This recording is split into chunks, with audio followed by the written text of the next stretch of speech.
साथियों, जब हम लोग भूकंप का नाम सुनते हैं ना, तो जहन में क्या आता है? भयंकर तबाही। लगता है कि लाखों लोग मारे गए हों, हजारों लोग, लाखों लोग बेघर हुए हों। ऐसी भयंकर तबाही हमारे जहन में आती है। तो भूकंप का नाम सुनने के बाद हर व्यक्ति डर जाता है। ऐसा कोई नहीं है जो ना डरता हो, क्योंकि मौत से डर सबको लगता है। और भूकंप का मतलब है कोई ना कोई तो मर ही जाता है। कितना ही कम झटकों का भूकंप हो, फिर भी कुछ लोग मर जाते हैं, बहुत सारे लोग बेघर हो जाते हैं। तो हम लोग जानने वाले हैं कि भूकंप आता क्यों है और क्या नुकसान हो सकते हैं इसके, और भूकंप आता भी कहाँ पर है। तो सबसे पहले हम लोग जानने वाले हैं भूकंप। इस नाम से ही हम लोग समझ सकते हैं भूकंप क्या होता है। भू मतलब पृथ्वी, अर्थ, क्या? अर्थ, ठीक है। कंप मतलब कांपना, क्या? पृथ्वी का कांपना। नाम से ही स्पष्ट हो रहा है पृथ्वी का कांपना ही भूकंप होता है। क्या है? पृथ्वी का कांपना ही भूकंप होता है।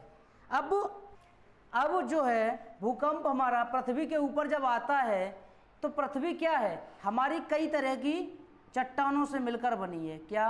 पृथ्वी कई तरह की चट्टानों से मिलकर बनी है। क्या? कई प्रकार की चट्टानों से मिलकर के बनी है, जिन्हें हम क्या कहते हैं? विवर्तनिक। विवर्तनिक यानी कि विवर्तनिक चट्टानें। विवर्तनिक चट्टानें यानी कि इसे टेक्टोनिक प्लेट, टेक्टोनिक प्लेट्स, जिन्हें हम टेक्टोनिक प्लेट्स भी कहते हैं। यानी कि पृथ्वी हमारी कई तरह की चट्टानों से मिलकर बनी है, जिन्हें हम लोग विवर्तनिक चट्टानें यानी टेक्टोनिक प्लेट्स कहते हैं। और ये चट्टानें जिन पर ये चट्टानें तैरती हैं किसके ऊपर? अर्ध तरल चट्टानों पर। किस पर? अर्ध तरल चट्टानों पर।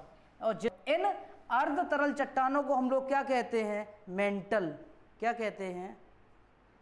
मेंटल।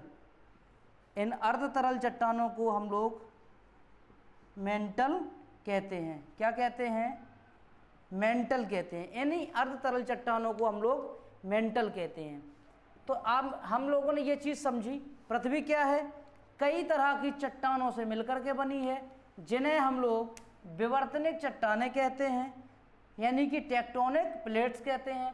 ये चट्टानें अर्ध तरल चट्टानों पर तैरती हैं, जिन्हें हम लोग मेंटल कहते हैं। क्या कहते हैं? मेंटल। अब हम लोग ये जानेंगे कि भूकंप आता कैसे है। कहीं ना कहीं पर इसमें मनुष्य भी इन्वॉल्व्ड है, मनुष्य का भी योगदान है भूकंप को लाने में। तो हम लोग समझते हैं क्या है, क्यों आता है भूकंप। सबसे पहले एक कारण हो सकता है, समझा कि पृथ्वी जो है हमारी टेक्टोनिक प्लेट से बनी है, कई तरह की विवर्तनिक चट्टानों से। उन चट्टानों को मेंटल कहा जाता है। क्या कहा जाता है? मेंटल कहा जाता है। और जब उन और इन्हीं मेंटल नाम की चट्टानों के ऊपर पृथ्वी जो टेक्टोनिक प्लेट से बनी है, वो प्लेटें इन पर तैरती हैं, और जो है यही क्रम लगातार बना रहता है। तो भूकंप आने का सबसे बड़ा कारण ये है कि इन्हीं टेक्टोनिक प्लेट्स का खिसकना, यानी इधर उधर अपने स्थान से जगह छोड़ देना, ये हमारे भूकंप आने का कारण है। नंबर 2, हमारा पृथ्वी का सिकुड़ना। पृथ्वी का क्षेत्रफल लगातार कम होता जा रहा है, इसी वजह से हमारा भूकंप भी आ रहा है। ज्वालामुखी का विस्फोट भी भूकंप आने का कारण हो सकता है। नदियों और नहरों पर जलाशय यानी कि बांध बनाए गए हैं, उन्हीं बांध जो है में भरा पानी, जल, उस जल का भार जो है पृथ्वी सहन करने में सक्षम नहीं रहती है, तो क्या होता है? हमारा भूकंप आता है। और जब भूकंप आता है तो अब जब भूकंप के बारे में जाना है, तो इसके नुकसान के बारे में भी जान लेना हमारे लिए बहुत ज़रूरी है। इसके क्या क्या नुकसान हो सकते हैं?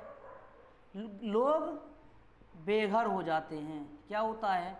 लोग घर से बेघर हो जाते हैं। घर से बेघर हो जाते हैं, ठीक है। मृत्यु होती है। क्या होता है? लोगों की मृत्यु होती है। और क्या कारण हो सकता है? हमारे जो है भूस्खलन, भूस्खलन तो आपने सुना ही होगा।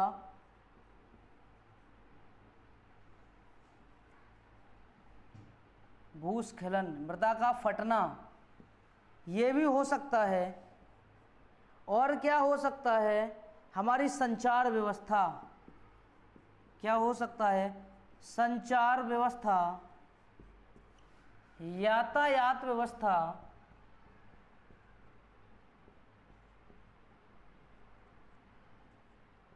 यातायात व्यवस्था, ये सारी चीज़ें, ये सारे नुकसान हम लोगों के होते हैं किससे, एक भूकंप से। किससे, मात्र एक भूकंप की वजह से इतना भारी नुकसान हम लोगों को उठाना पड़ता है। लेकिन ये एक जो है प्राकृतिक आपदा है, जिसे रोकना हमारे बस की बात नहीं है और ना ही हम इसे रोक सकते हैं। तो भूकंप के बारे में आप लोगों ने जाना, भूकंप कितना भयानक और कितना खतरनाक हो सकता है हम लोगों के लिए। तो ये हम लोगों के हाथ में नहीं है कि इसको रोक सकें, लेकिन इसकी स्पीड पता जरूर कर सकते हैं कि ये कितनी तेजी से आया है, जिसके लिए हम लोग रिक्टर स्केल का प्रयोग करते हैं। किसका, रिक्टर स्केल, जिसके द्वारा हम लोग भूकंप की जो है तीव्रता को मापते हैं। क्या मापते हैं, तीव्रता मापते हैं। इसी को भूकंप मापी यंत्र भी कहते हैं। क्या कहते हैं, भूकंप मापी यंत्र। इसी को भूकंप मापी यंत्र भी कहते हैं।